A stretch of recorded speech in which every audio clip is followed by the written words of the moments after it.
सरकारनं केलेली कर्जमाफी म्हणजे दिखावा असल्याचा काँग्रेसचे नेते विजय वडेट्टीवार यांचा आरोप. सरकारनं प्रत्येक योजनेतून फसवणूक केल्याचाही घणाघात.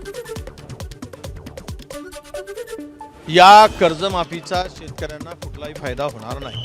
खरीपाचा हंगाम झाल्यानंतर त्यांच्या खात्यात पैसे पडत असतील तर खरीपाचा हंगामच करू शकणार नाही, कारण त्यांना ते कर्ज मिळत नाही आहे. थकीत असल्यामुळे सगळे शेतकरी, एक मोठं संकट शेतकऱ्यापुढे आहे. आणि यासाठी या कर्जमाफीचा एक दिखावा होईल, याचा शेतकऱ्यांना थेट काही फायदा होणार नाही. महायुती सरकारची कर्जमाफी म्हणजे विविध अटी शर्ती लावून लाखो शेतकऱ्यांना कर्जमाफीपासून वंचित ठेवण्याचा डाव तर नाही ना? काँग्रेस प्रदेशाध्यक्ष हर्षवर्धन सपकाळांचा सवाल. तर भलंच करायचं असेल तर शेतकऱ्यांना सरसकट कर्जमाफी आणि कांद्याला हमीभाव द्या, सपकाळांची मागणी. सरकारनं जाहीर केलेल्या कर्जमाफीवर शेतकरी नेते डॉक्टर अजित नेवलेंची तीव्र नाराजी. आतापर्यंतची ही सगळ्यात जाचक अटी शर्ती असलेली कर्जमाफी. 2 लाखांपर्यंतच्या कर्जमाफीचं आश्वासन देऊन केवळ 50,000वर बोळवण केल्याचा आरोप.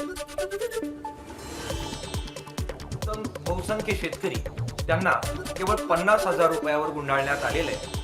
शेतकऱ्यांचा हा मोठा विश्वासघात आहे. निवडणुकीमध्ये शेतकऱ्यांचा सातबारा कोरा करण्याचं आश्वासन द्यायचं आणि प्रत्यक्षात मात्र बहुसंख्य शेतकऱ्यांना 50,000 रुपयाचा चुना लावायचा, अशा प्रकारचं काम ह्या शासनादेशाने झालेलं आहे.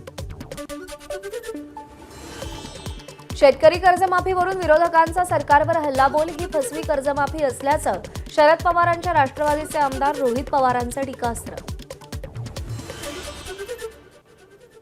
1 लाख तुमचे जर ड्यू असतील, नाहीतर तुमचे कर्ज तिथं कर्ज थकीत असेल 1 लाख रुपयाचं, तर आधी 50,000 भरा, मग मी तुम्हाला 50,000 देतो. म्हणजे OTS सिस्टम त्यांनी आणली की म्हणजे हॉस्पिटलमध्ये गरीब माणूस गेल्यानंतर आधी पैसे भर, मग तुला ट्रीटमेंट करतो, अशी भूमिका दुर्दैवाने त्या ठिकाणी सरकारने घेतलेली आहे.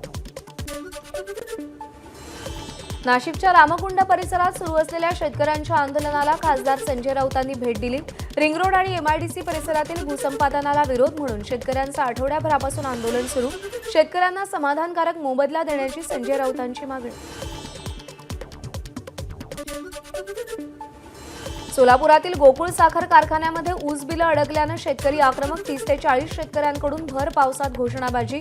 थकीत बिलं तात्काळ देण्याची शेतकऱ्यांची मागणी.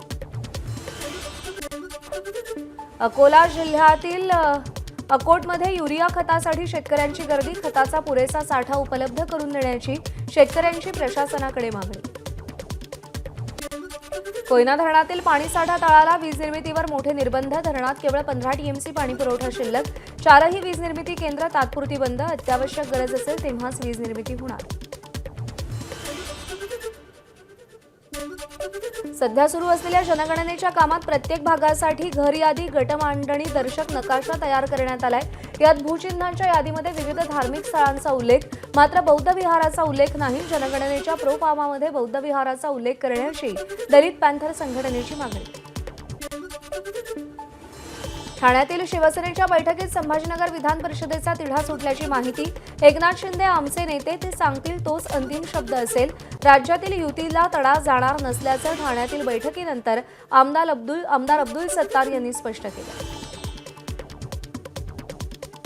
एकनाथ शिंदे साहेबांचा जो निर्णय राहील तो आमच्यासाठी अंतिम असतो, कारण की आमचे पक्षाचे प्रमुख आहेत आणि प्रमुख असल्या कारणाने त्यांच्या भविष्यामध्ये जे ते आदेश देतील, विलिनीकरण करायचं का एकत्रित राहायचं का गळाभेट करायची का त्यांना होणारा त्रास आम्हाला, याचा निर्णय माझ्यासारख्या कार्यकर्त्याला घेण्याचा अधिकार नाही. आम्ही चांगलं काम केलं असेल तर भारतीय जनता पार्टीने आमच्या कामाचाही मूल्यमापन करायला पाहिजे. इतकीच आम्हाला या माध्यमातून त्यांना बोलायचं होतं आणि ते मी बोललो. संभाजीनगरमधील विधान परिषदेची जागा युती म्हणून लढायचं ठरलं. एकनाथ शिंदेंच्या संभाजीनगरमधील आमदार आणि खासदारांना सूचना. एकत्र निवडणूक लढणार आणि जिंकणार. उपमुख्यमंत्री एकनाथ शिंदेंना विश्वास. 17 जागा महायुतीत जिंकणार आहे. त्यामुळे पूर्णपणे बहुमत जे आहे, मेजॉरिटी आहे, नंबर जे आहेत महायुतीकडे जास्ती आहेत. पण अब्दुल सत्तार आता अब्दुल सत्तार यांना सांगितलेलं आहे महायुतीचा प्रथा आणि महायुतीचे नियम आपण पाळायचे. अंबादास दानवे साहेबांनी पहिली इच्छा व्यक्त केली, त्या इच्छेला मी उत्तर दिलं का हे याचा निर्णय आमचे एकनाथ शिंदे साहेबच घेऊ शकतात. पहिले आमच्या शिवसेनेकडून कोणत्याही एकनाथ शिंदे साहेबांच्या कार्यकर्त्यांनी किंवा नेत्यांनी माझ्या माहितीप्रमाणे कोणीही असा शब्द टाकला नाही का दोन्ही शिवसेना एक व्हावी. परंतु त्यांनी शब्द टाकला, त्यानंतर आम्ही बोललो की ही याचा निर्णय आमच्या साहेबांनी घेतला. साहेब जो निर्णय घेतील तो आम्हाला मान्य राहील. आमदार संजय गायकवाड यांचा पुन्हा एकदा महायुतीला घरचा आहे. अब्दुल सत्तार यांची व्यथा खरी असल्याचं आमदार गायकवाडांचं विधान. एकमेकांचं खच्चीकरण करणं युतीसाठी हिताचं नसल्याचंही स्पष्ट केलं.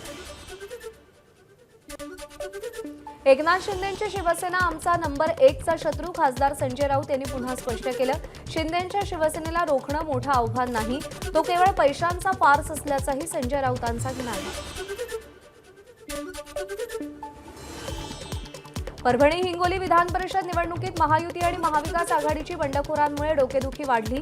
महाविकास आघाडीचे उमेदवार विवेक नावंदर यांच्यासमोर काँग्रेसचे सुशील देशमुख यांची बंडखोरी, तर महायुतीमधील शिवसेनेचे उमेदवार सईद खान यांच्या विरोधात राष्ट्रवादी आणि भाजपच्या इच्छुकांची बंडखोरी. आज अर्ज कोण मागे घेणार याकडे लक्ष. विधान परिषद निवडणुकीतील कोकणातील बंडखोरी शमवण्यात शिवसेनेला यश आल्याची माहिती.